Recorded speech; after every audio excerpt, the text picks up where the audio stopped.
Once upon a time, we used gold, or paper that represented safely stored gold, as money. It worked well for thousands of years, partly because gold is independent, and partly because it keeps its purchasing power.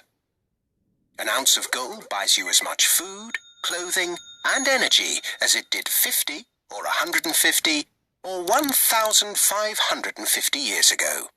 Compare that to modern money, which seems to buy you less and less each year. 100 years ago, when the Federal Reserve Bank was formed, $1 would buy you this much oil. 50 years ago, it bought you this much. Now, it buys you this much. That's not very much, is it? In fact, in the 100 years since the Federal Reserve Bank was formed to protect the currency, the purchasing power of the dollar has fallen by this much. Why did governments stop using gold? In 1914, the British and German governments were committed to various spending programs and World War I, a war that probably needn't have happened, and neither had the money or gold to pay for it. So they took their countries off the gold standard and, free of its restraints, printed the money they needed. In 1971, the American government was committed to various spending programs and Vietnam, a war that probably needn't have happened.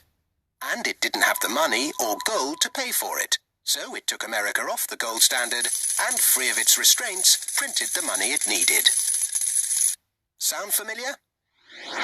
If governments didn't have the power to run up deficits, these wars could never have happened. There wasn't the gold to pay for them. The bill is eventually paid by the people through the stealth tax that is currency devaluation by inflation. Now the world operates under a system of money and credit known as fiat. It's the law that what we use as money be money. The government and its banking agencies have the power to issue money, but no one else may do so.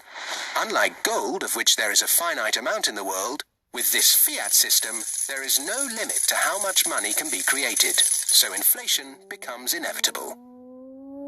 Look at the mess the UK and Germany got the world into after leaving the gold standard in 1914.